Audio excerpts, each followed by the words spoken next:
Donald Trump just recently claimed that Letitia James and the Manhattan DA's case against him and the inflating of his property values in the state of New York. As the attorney general, she went after him and won a 400 some odd $1 million judgment. As a result of that, Donald Trump went to Truth Social, called the DA a racist against him. The problem is he has 4 other cases where they just happen to be very prominent African American public officials sitting in judgment of this man, should all of these cases go to trial. Let's talk about Donald Trump's strained relationship with the African American community and why this is going to be important as we try to navigate through this political season with as little focus on race as possible. This is Antoine Anderson. You're looking at the Ujamaa Network. Let's talk. Well, we're going to first run down the list of all the public officials and the cases that are being tried against Donald Trump or have already been decided. First, let's talk about the Letitia James case. That one is most present right now. This was the case where Donald Trump lost his bid, or actually even before it came to the judge, it was just a matter of finding out how much he was going to pay because he had been found liable for inflating the property values of his most prominent real estate holdings. In that judgment, he was hit with over $400 million worth of fines and fees. That was prosecuted by Letitia James. She was the district attorney in that office. She didn't actually have to bring any questions for it. That was for her staff. So it was her responsibility to bring this case to trial. There have been many statements made by Donald Trump, one including calling Ms. James a racist. But at the end of the day, Donald Trump lost that case, and if he doesn't pay this bond by Monday, Letitia James is the one who's going to sign the order to start seizing his properties. We have a racist attorney general who's a horror show, who ran on the basis that she was going to get Trump before she even knew anything about me. She used this to run for governor. She failed in her attempt to run for governor. She had virtually no polling. She came back and she said, well, now I'll go back to get Trump again. And this is what we have. It's a scam. It's a sham. So that's one. Then we have the case down here in Georgia. That's the Georgia election interference case. Fani Willis is another DA that is now coming out of her own hot water as a relate or in retaliation to this motion that was filed about a month, which took off 2 months of the court's time just trying to find out what happened with this relationship she was in with a former prosecutor who has now resigned. The judge refused to dismiss Fani Willis from the case. Instead, gave her the option: either Nathan Wade, the alleged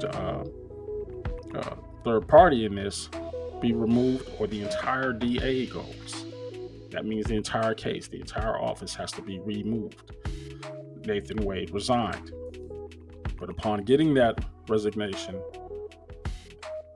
the defendants and their lawyers in the case are now seeking an appeal. The judge has allowed that appeal, meaning that they're going to have to go back, take some more time off the clock, and see if this appeal is going to hold up. We're not going to put any guesses on it, but on the merits, the judge had already ruled that we're not going to remove DA Willis from this case.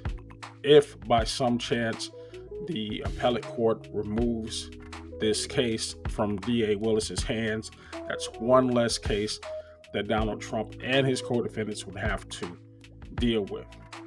But unfortunately for him, there's others. Let's talk about Alvin Bragg in New York. He's the DA in the city of, it's actually New York City, not Manhattan.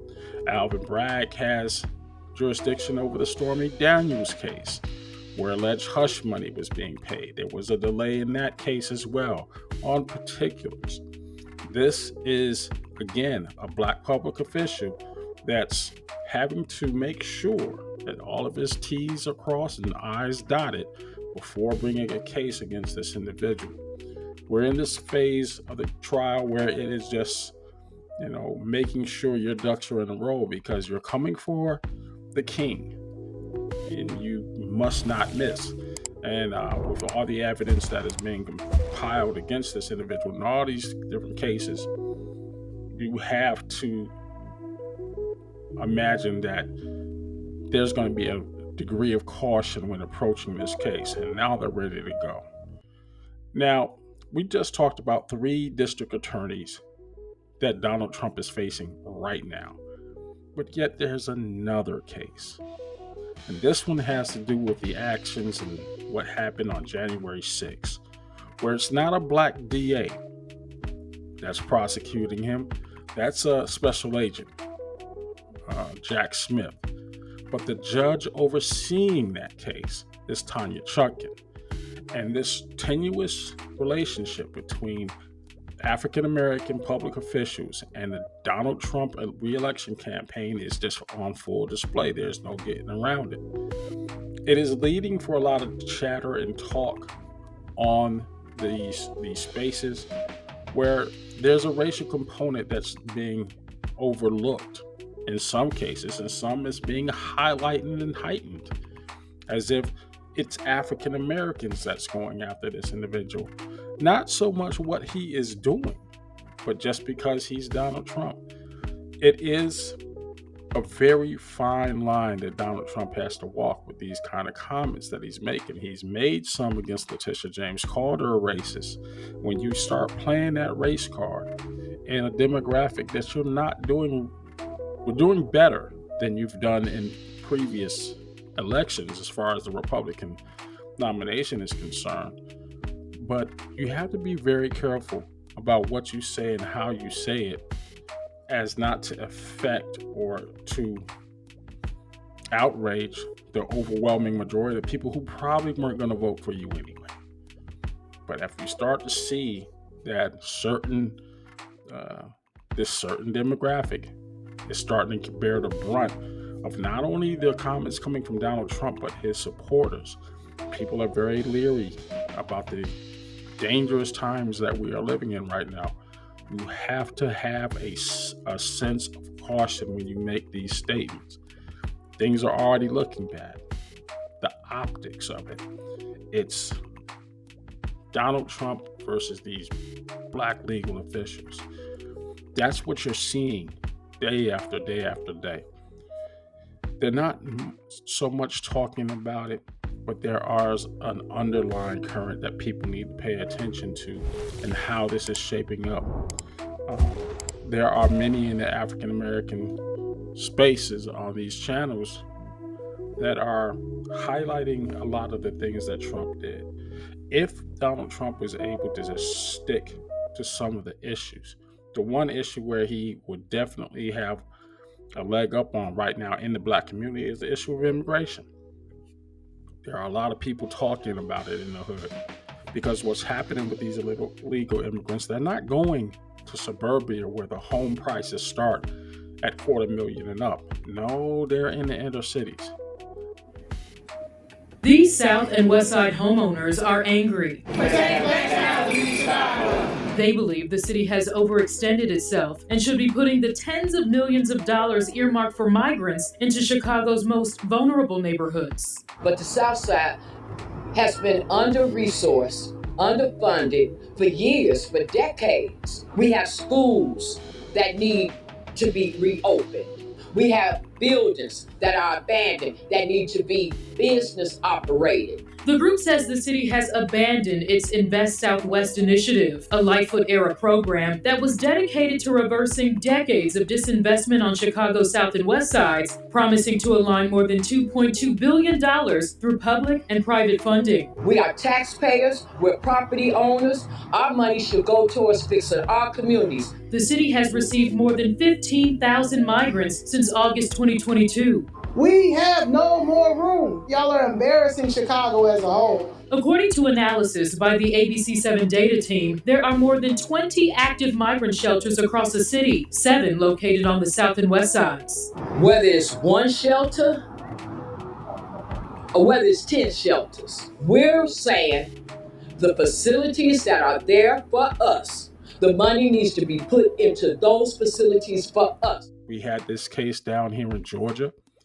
where a nursing student was killed by a person who illegally immigrated into this country in 2022. That places that immigrant right here under the Biden administration, and it is being played up in the worst kind of undertones you can imagine on public news. There was already a Senate hearing introducing a law backed by Governor Brian Kemp and the victim's father. This is not going to go well. And it is not playing well in the African American community, because we are the community that has to absorb these people who come into this country for whatever reason, but they are doing so and going to the places where they can best afford, if they are able to afford to get into this country. And that is in the inner cities, where the rents are much lower than they are in suburbia, but still incredibly high, and you have no documentation. This is an issue on many levels within the African American community. That one issue that Donald Trump could have made some points on, but when you start digging into the weeds, into what is actually being said, his whole history of the comments he's made against the community and the people coming from certain parts of the country, certain parts of the world, his whole litany of history of the exonerated five in New York, that whole 2-page article where it was just filled with just the worst kind of rhetoric before we found out what was actually happening here. It is amazing that people forget these things when they begin to support or speak highly of Donald Trump's and his successes. And there were a few successes.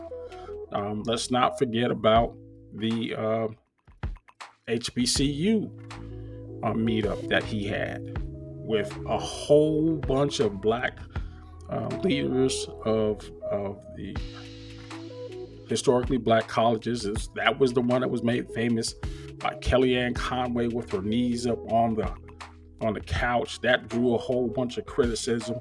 But what would those men there for? Well, Donald Trump had made some acknowledgement that there needs to be more funding in these African American schools. Contrast that to what's happening today in Alabama and Texas, where the entire notion of historically Black colleges is now being challenged.